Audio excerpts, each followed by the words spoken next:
Alô, alô, pessoal. Eu sou Érico San Juan e este é o Ilustre Podcast. Um podcast com gente muito ilustrada, feito a nossa convidada, com quem a gente vai conversar daqui a pouquinho. Mas antes, tem aqueles velhos recados de sempre, que você já sabe, mas não custa repetir, né? Por favor, curta, compartilhe aqui o nosso conteúdo, o nosso programa. Estamos aqui no YouTube da TV Metropolitana de Piracicaba, toda quinta-feira, às 8 da noite, com mais um ilustre convidado, mais um programa inédito. Sempre com gente legal, interessante e muito ilustre. E depois dessas delongas aqui, que muito curtinhas, a gente vai conversar aqui com mais uma jornalista para a nossa série aqui do pessoal de imprensa de Piracicaba. Ela é apresentadora, ela é repórter, a gente estava falando aqui da rotina do repórter que vai buscar notícia na rua, né? Antes da gente começar, né? E vamos falar daqui a pouquinho da vida e da carreira desta nossa colega de TV Metropolitana de Piracicaba. Ela faz aqui o podcast Você Mais Saudável. Vamos conversar com a Luciana Masson, com um aplauso para a Ilustre. Érico, seja bem-vinda, muito Luciana. Obrigada pelo convite. Fiquei lisonjeada, né, de receber Legal. esse convite aí, né, da sua parte para vir bom. aqui a gente bater um papo sobre jornalismo, que é uma coisa que eu amo, né? Eu e também. agradeço também. Eu também, por isso que estou fazendo né? podcast aqui. E agradeço também a TV Metropolitana pelo apoio aí pra gente, né? Nós dois Lógico. temos podcast aqui na TV. Muito bem. Ô, Luciana, eu vou começar com uma pergunta que eu tenho feito para os jornalistas que passam aqui. Sim. Quando você fez aquela pergunta que a criança um dia faz, o que eu vou ser quando crescer?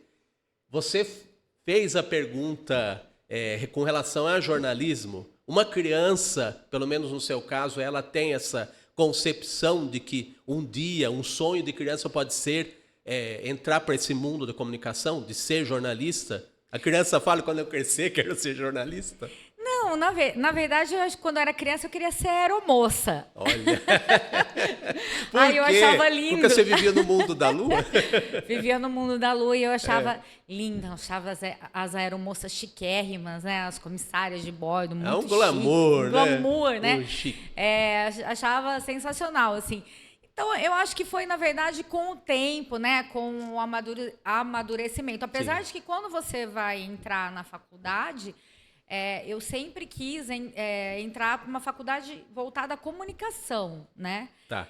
E aí eu acho que eu me descobri realmente jornalista quando eu comecei a trabalhar na prática com jornalismo, né? Que foi quando eu iniciei, que foi lá atrás, há muito tempo atrás, nem vou falar quanto tempo, senão todo mundo vai falar, nossa, que velha. A gente é vintage, Luciana. A gente é vintage, nós somos clássicos. É isso aí. Mas faz muito tempo mesmo que eu trabalhei na TV Beira-Rio, no início da TV Beira-Rio. E cabe lembrar, só me interrompendo, Sim. A TV Beira-Rio era de um tempo que não existia internet. Não. Então, nada de programa jornalístico ir pro YouTube depois que acaba, essas coisas, né? Nada. Quem via e não tinha mais conversa, né? Não, sabe o que eu tinha? Sabe o que a gente tinha? Imagine, celular veio depois que eu comecei. Eu já estava na TV quando surgiu o celular, já fazia Sim. uns 2 anos. Que era aqueles cachotões, né? Aquele Aqueles tijolo, que se tijolão. você jogar na cabeça de alguém, você mata, né? Às vezes dá uma vontade, né? Dava, é verdade. E a gente tinha bip. As mensagens eram por bip. O computador era uma coisa pré-histórica. Sim. A câmera era VHS. Sabe? Imagem verde, né? Gente, era a transmissão, né? Era tudo muito precário, Sim. né? Digamos assim. Mas era muito amor, sabe? Eu acho que foi o período da minha vida que era tudo mais complicado, mais precário, mas acho que foi o melhor período, porque foi uma escola. Porque tudo que você aprende realmente é na prática. Sim. Né? No jornalismo, principalmente. Sim, né? é na prática. E até foi uma coisa interessante, porque eu não entrei para trabalhar como jornalista, porque não tinha vaga de jornalista na TV. Era meio aquele esquema de faz tudo? Como é que é? Eu entrei com outra função, eu ia fazer mais a parte de marketing da TV Beira-Rio, tudo. Aí, até comentei na entrevista pro Vitor, né?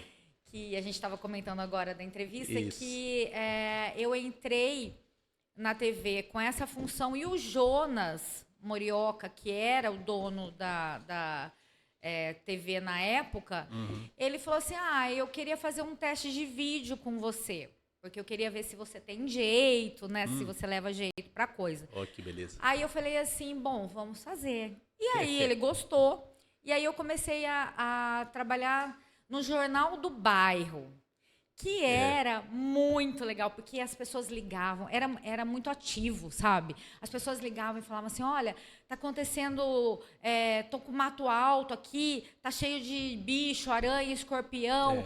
Aí a gente ia lá e entrevistava o morador, e o morador metia a boca, aí a gente ouvia a prefeitura. Não sem razão, né? Não sem razão. Aí buraco então, porque pra você ver que sempre teve problema, né?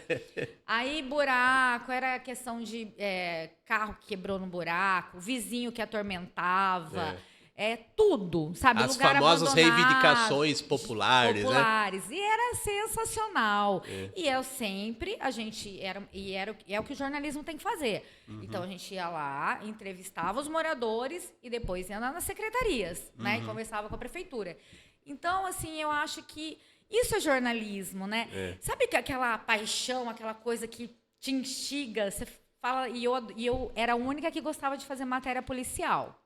Mas por que os outros não gostavam? As pessoas têm um pouco assim, sabe? Tipo, por exemplo, um assassinato, sabe? Alguma coisa assim. As pessoas não gostam de ver. É chocante, né? Não, é claro. E até hoje em dia, né? Fazendo paralelo com o jornalismo de hoje. O jornalismo policial está em primeiro plano, né? Sim, nos jornais, né? Que mais tem audiência. Porque dá audiência. E a concorrência aumentou assustadoramente, assim, né? Então, Com acho que um certeza. foco de atenção até garantido, de certa forma, seria o noticiário policial, né? Então, hoje o repórter não tem que ter esse tipo de não quero, né? Mas lá, assim, o pessoal não curtia muito fazer. Na época, eu lembro assim, não, faziam tal, né? Mas não era o que eles gostavam. Mas aí, tipo, tinha matéria policial, eu ia, sabe? Porque Você era escalada ou você se escalava? Não, eu me escalava. Deixa pra mim. Pode deixar que eu faço, porque eu gosto muito dessa coisa da investigação forense. Tá. Até hoje, assim, eu assisto muitos vídeos de investigação. Eu não gosto de desgraça, não, tá, gente? É porque eu gosto de ver a investigação forense, sabe? Eu acho a inteligência da polícia, né?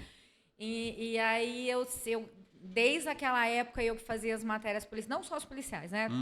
Todos os assim, setores, mas eu fazia só eu fazia as policiais.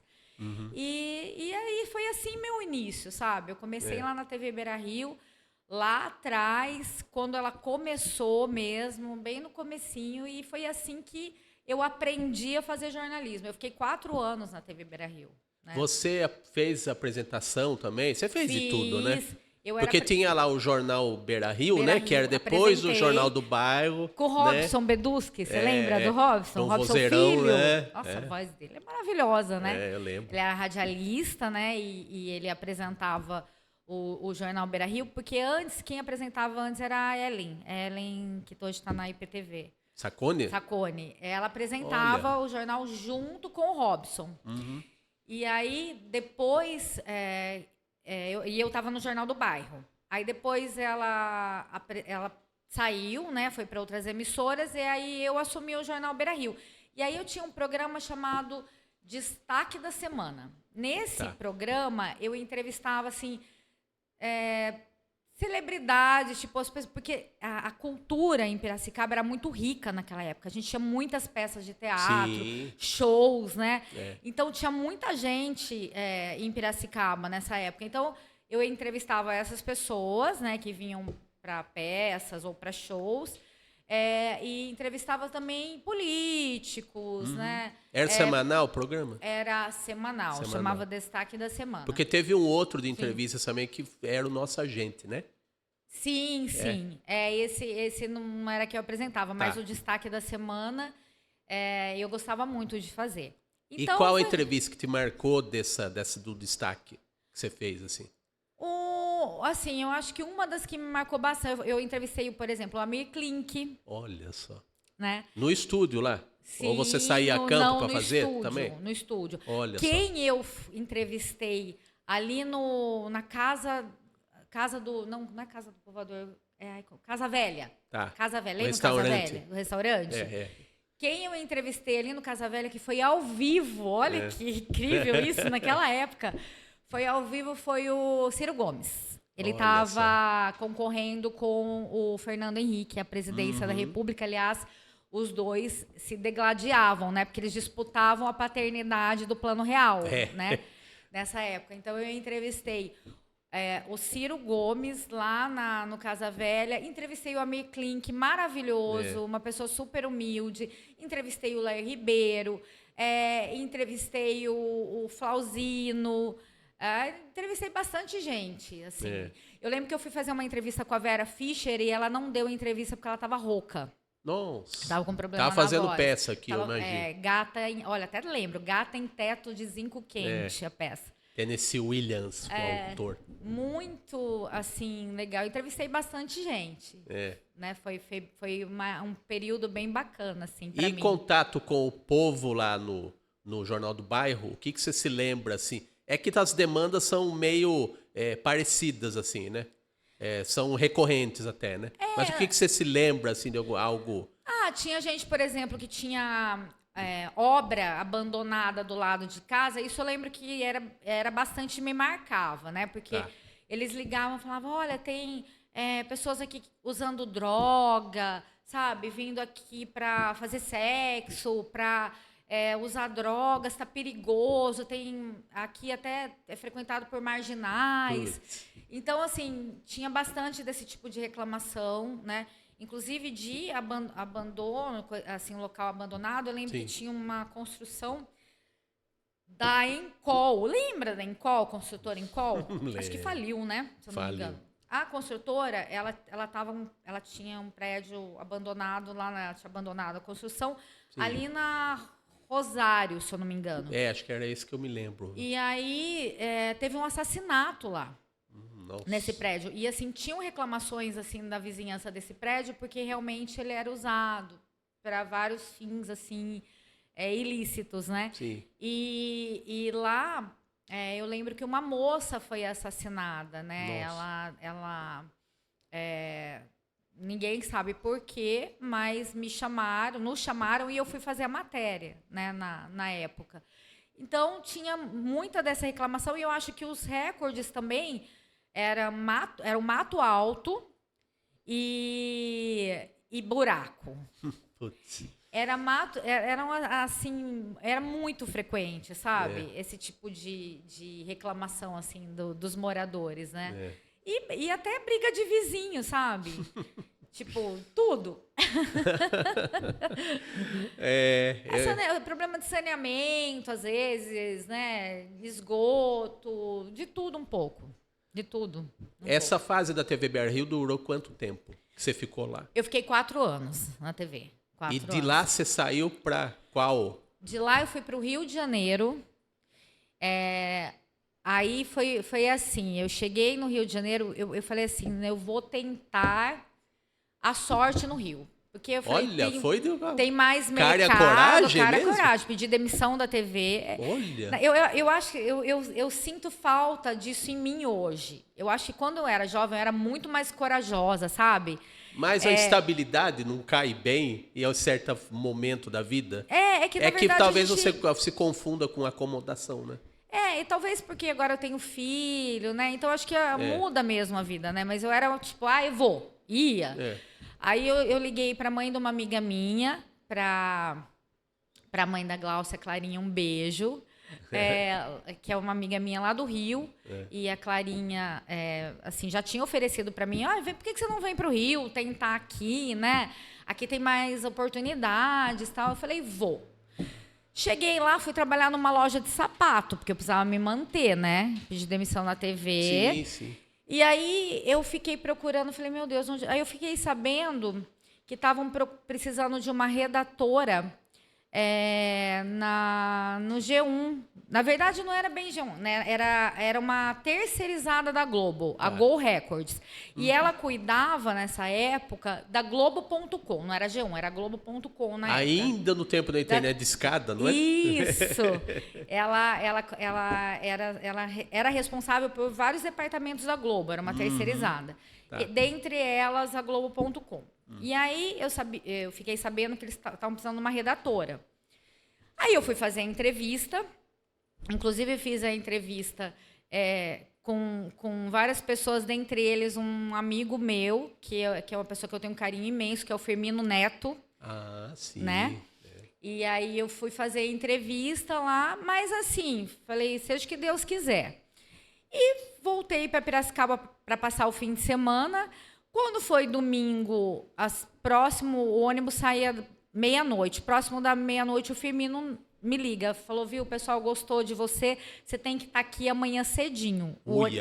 Era tipo 20 para meia-noite, o ônibus saía meia-noite. Está no limite para voltar, né? Meu Deus do céu, tipo, saí correndo. E aí eu trabalhei um tempo lá na Globo.com, né? Na época era Globo.com, fazendo texto para um portal da Globo.com chamado As Religiões. Eu aprendi tudo sobre... Eu não lembro mais nada, né? Mas na época eu aprendi tudo sobre religião. Eu lembro que até apareceu lá um cacique Yanomami. Olha ele chegou lá, aí ele falou assim, conversou com todo mundo, né? E conversou comigo, porque eu que fazia os textos, então ele sentou comigo, passou várias informações e tal. Aí, quando chegou no final, assim, ele falou assim, vocês querem experimentar ayahuasca, né? Aí eu falei para ele, obrigada. Eu falei assim, eu acho que eu acho que vai mexer demais com a minha cabeça. Melhor não. Já não funciona muito bem. Aí foi interessante porque você acaba conhecendo um pouco de cada religião, né? Seitas, não eram só religiões, né? Eram seitas também. E foi muito legal, foi um aprendizado enorme. Eu fiz amizade com pessoas muito bacanas que eu trago até hoje, sabe? Pessoas que eu tenho um carinho enorme até os dias de hoje. E depois que eu saí do Rio de Janeiro, que eu voltei para Piracicaba, eu falei assim, o que eu vou fazer agora? Aí eu falei assim, agora eu vou... Surgiu uma proposta para trabalhar com vendas. Aí fui trabalhar com vendas. Aí trabalhei um período com venda de publicidade, né? Eu vendi outdoor. Foi um período muito bacana porque venda dá dinheiro, né? Então foi bem interessante esse período. Mais que jornalismo, eu suponho. Dá mais. Porque o vendedor faz o seu salário, né? Depende do seu empenho, comissões, né? E tudo. Comissões, então eu ganhava bem nessa época.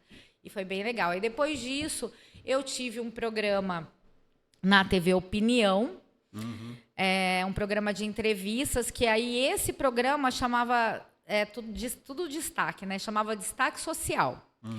Nesse programa de entrevistas, eu entrevistava políticos, entrevistava pessoal da cultura. TV Opinião era um canal aqui da região? Era um canal de Piracicaba. De Piracicaba. Não, acho que ele atingia até as cidades próximas aqui, né?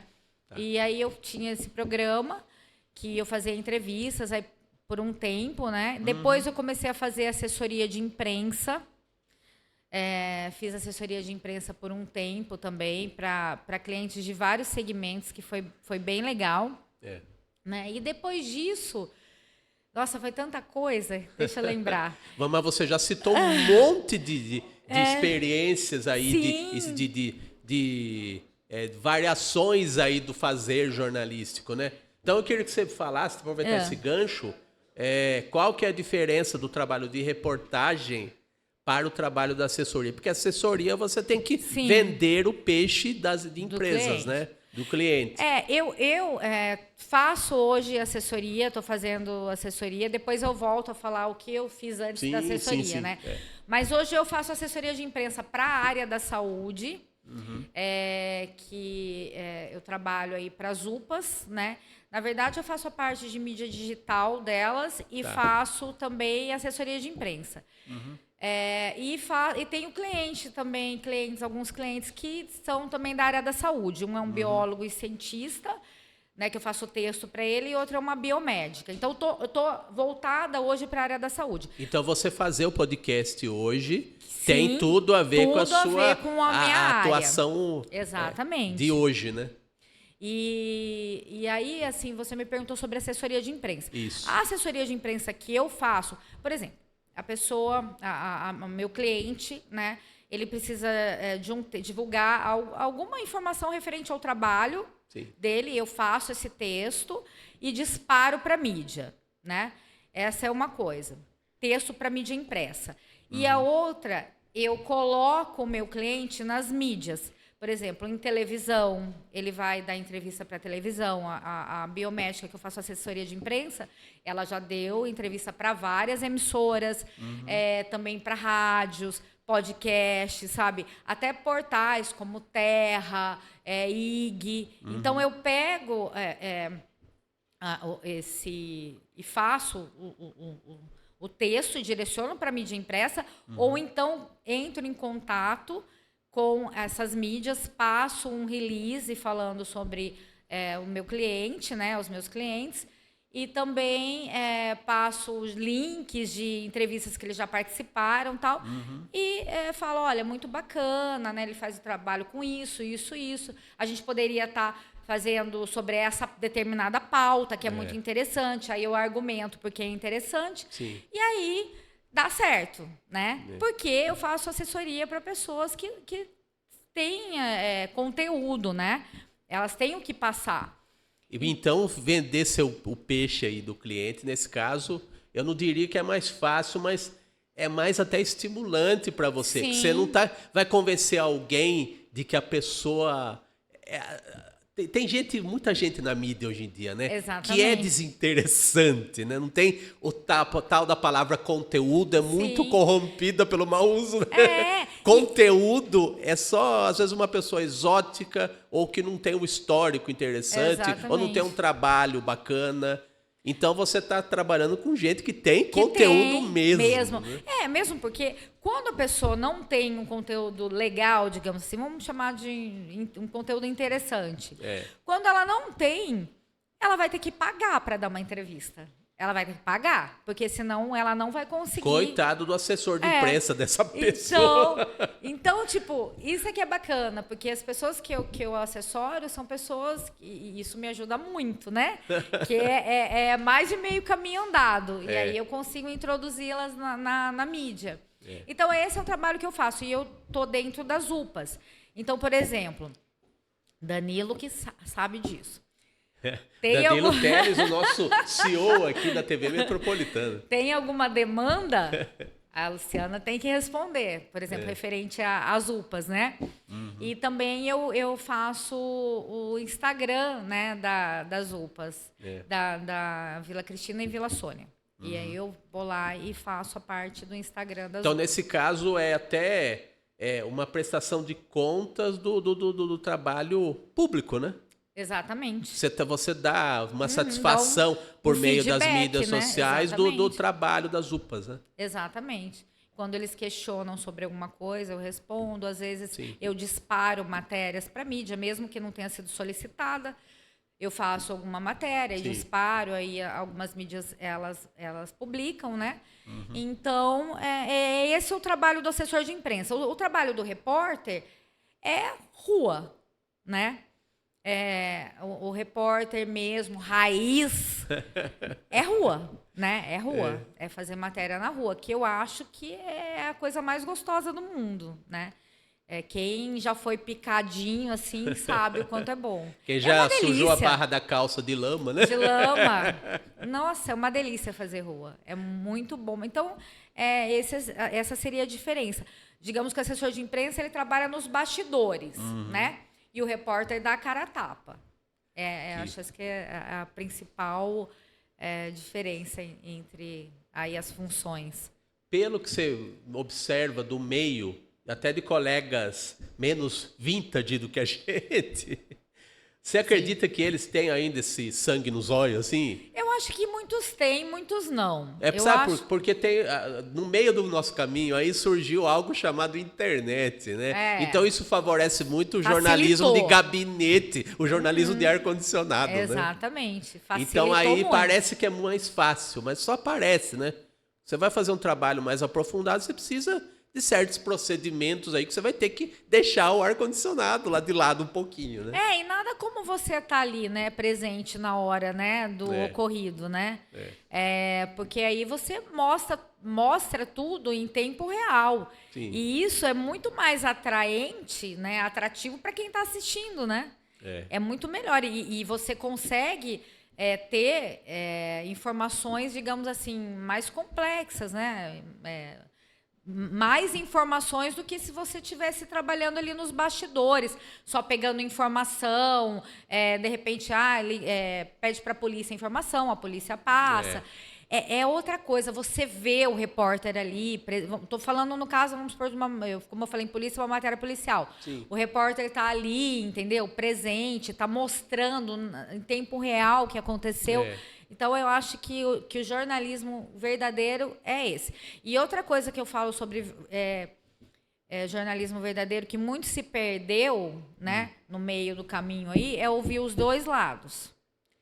Você não pode ter parcialidade em jornalismo. E hoje existe muita parcialidade e ideologia em jornalismo. Você sabe que... Jornalismo não pode ter nem parcialidade e nem essa questão assim, e eu tenho ideológica. até a impressão também que essa posição é rara entre os seus pares aí, sabe? Sim. Porque muitos encaram o jornalismo que eles fazem como sendo a verdade. Eles nem acreditam que eles estão divulgando uma versão. Talvez a melhor versão que eles consigam de um fato, né?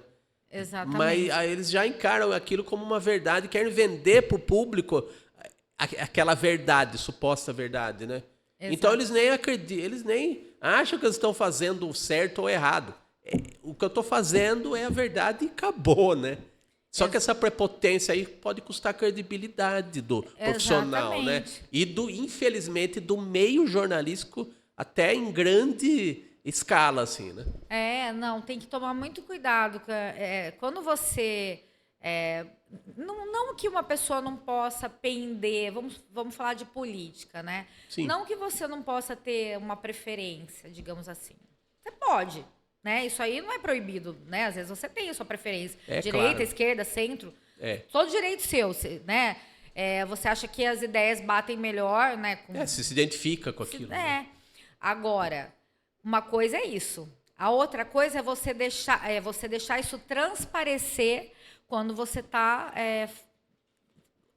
sendo jornalista, né? Exercendo a sua função.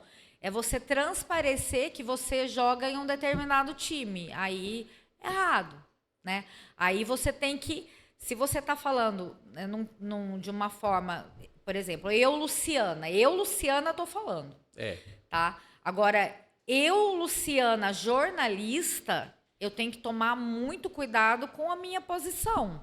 Eu não posso ser parcial. É que assim, até complementando o que você está falando, eu como público, assim, leitor, internauta, né, que hoje o jornalismo está na internet, quase tudo, né, até pela democratização do acesso, sim, eu acho que existe muita opinião e pouco jornalismo. E os jornalistas estão colocando a opinião como jornalismo.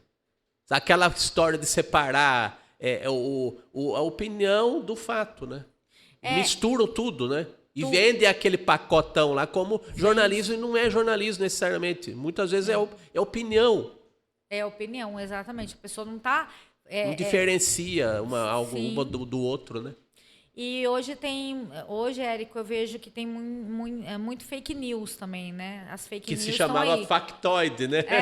E já existia, sempre existiu isso com outros nomes. Sempre existiu, mas deu um boom com a internet, porque tá ali, né? Na sua mão, tá no celular, tá no computador, né? Então, você tem que filtrar, você tem que ver se as fontes são confiáveis, tem que checar a informação em mais de um lugar. E dá um certo trabalho isso, né? Dá. Precisa um certo esforço, né? Sim, sim. Porque tem muita propagação de fake news e às vezes o negócio assim toma uma proporção que pode até destruir vidas, né?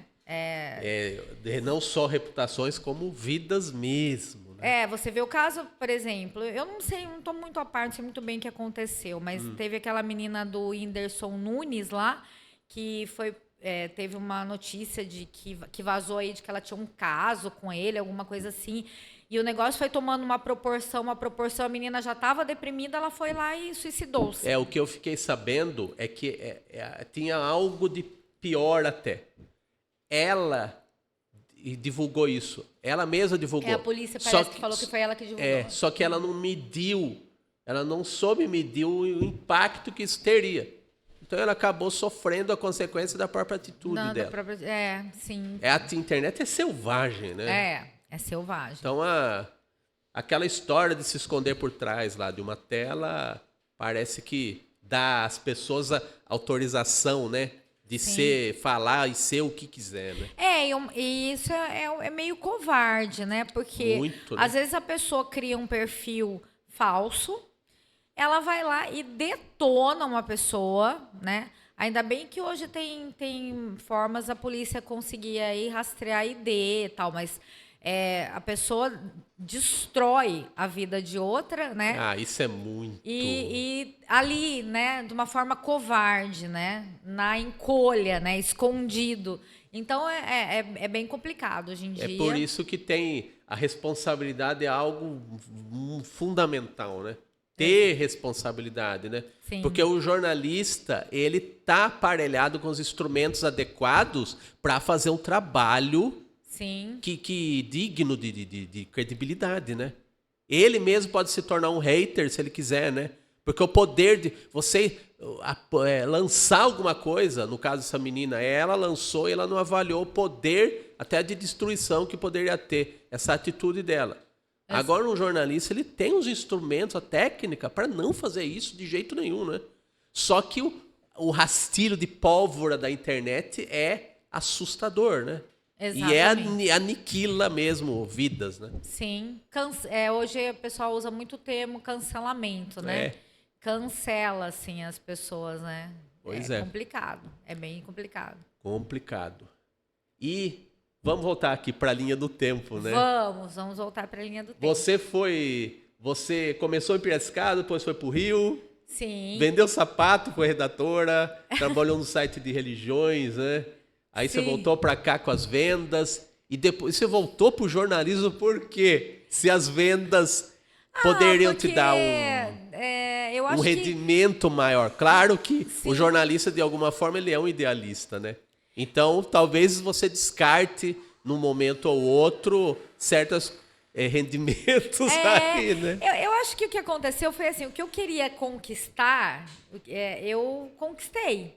Né? Então você fez o que você queria no tempo certo. Tipo, o que eu queria, vamos supor, eu quero trabalhar com vendas, aí me deu um dinheirinho e tal, eu falei, não, eu queria conquistar isso, eu conquistei. Eu ganhei dinheiro, agora eu vou perder dinheiro. Exatamente, é mais ou menos isso. A gente tem dessas coisas. Né? É mais ou menos isso mesmo. Aí depois de um tempo... eu voltei, eu estava na TV Opinião. Você ficou em Piracicaba. Fiquei em Piracicaba na TV Opinião e fazendo assessoria. Aí eu resolvi ir para São Paulo. Só que em São Paulo eu já fui para meio que... Eu já fiz uma entrevista, já marquei uma entrevista, né? Estava sabendo de uma vaga. Já marquei, já fui e já comecei a trabalhar.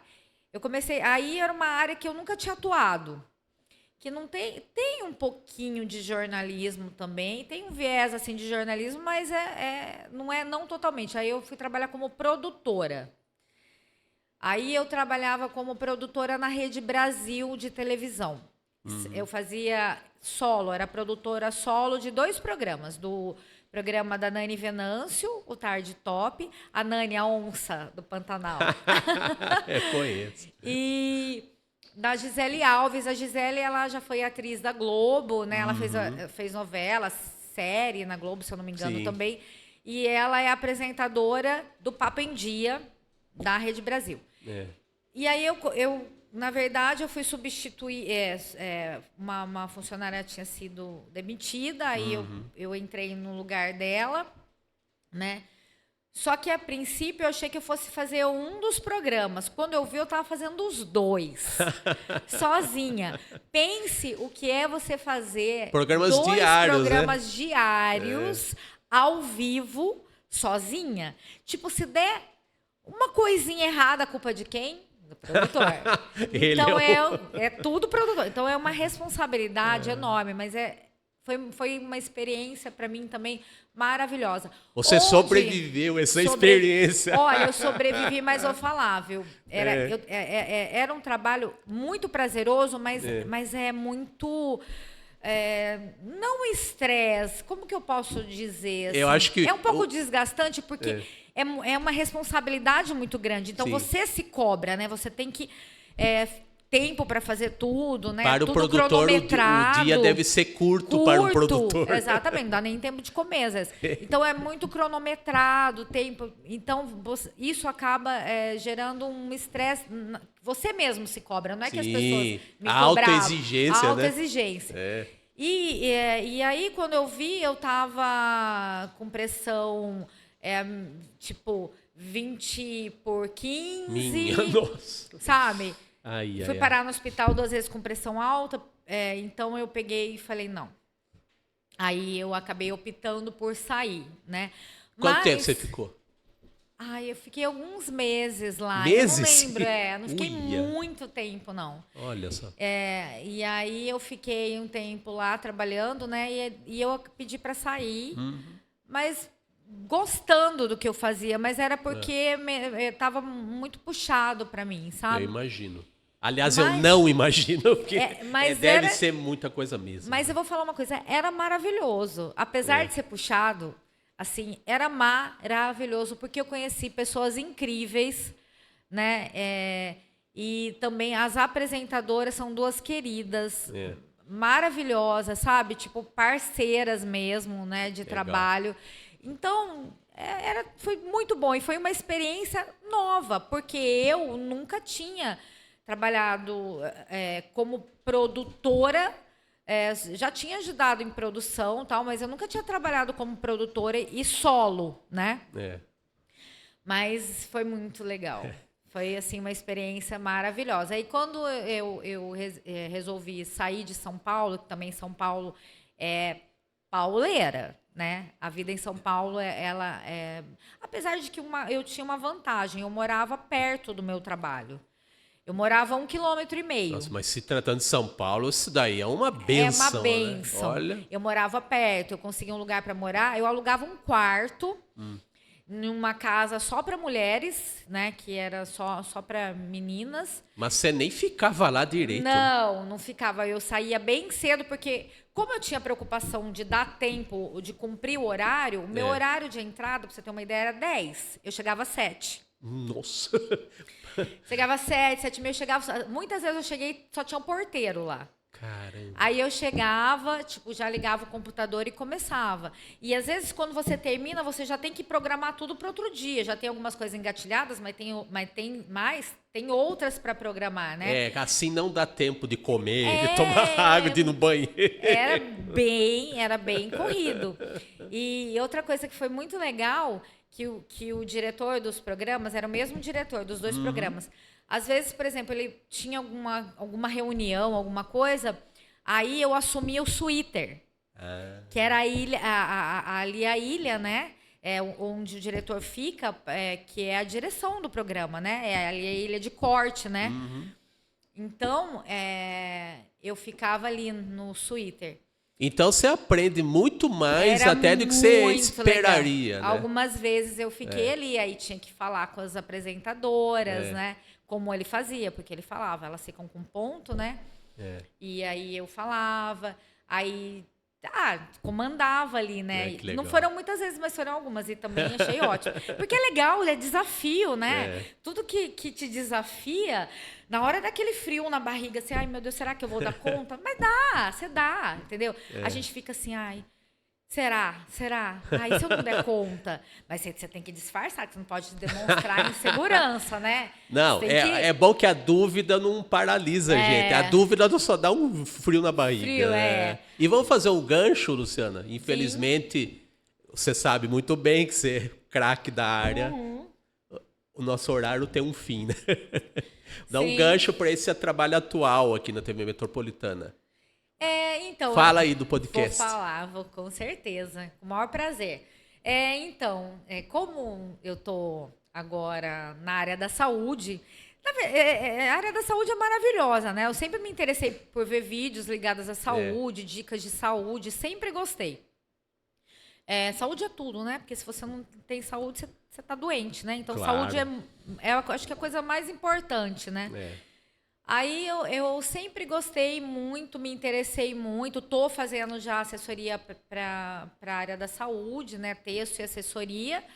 Aí eu resolvi fazer um podcast. Por que não um podcast? Para dar dicas para as pessoas, né? Sobre, que nem o meu último podcast foi sobre medicina natural, os melhores e piores alimentos do mundo, com o Thiago Rocha, né, que é biólogo e cientista.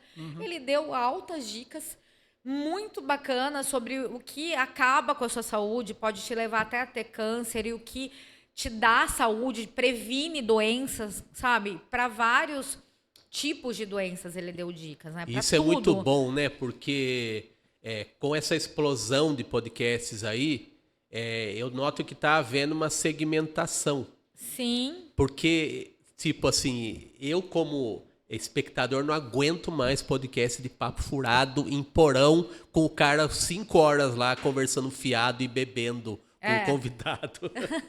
Enjoa, sabe? Sim. E os convidados dos principais podcasts lá, pelo menos lá os de São Paulo, eles ficam se revezando. Já nem tem mais desculpa para trazer sempre as mesmas pessoas. O segmentado é uma maneira de você abordar determinados assuntos com os profissionais daquele segmento, né? Sim, exatamente. E esses daí jamais eles vão para esses podcasts aí de papo furado, né? Exatamente. A não ser que tenha um dado de exotismo, né? De o cara explodindo na mídia em alguma ocasião aí, geralmente por alguma bizarrice, né? Infelizmente, né? E na verdade eles querem pegar, eu acho que é um nicho, né? Então eles vão atingir o público deles, o público certo. Então é legal você ter esse nicho. E, por exemplo, eu entrevistei, ele é maravilhoso, o Dr. Bactéria. Mas é um cara que teve uma mídia, né? Teve um espaço de mídia grande, mas é um cara carismático. Humilde ao extremo, maravilhoso. Né? Um amor e dá a de informação pessoa. da melhor forma possível. Né? E de forma bem didática, né? Isso. Ele fala, algumas das dicas dele são diretamente para as donas de casa, né? Então, eu acho que isso é legal, todo mundo se interessa, né? Quem não gosta de... Então, para mim, está sendo incrível. Eu só estou entrevistando gente bacana, entrevistei o Dr. Paulo Falange, entrevistei a Flávia Bove, que era aromaterapeuta.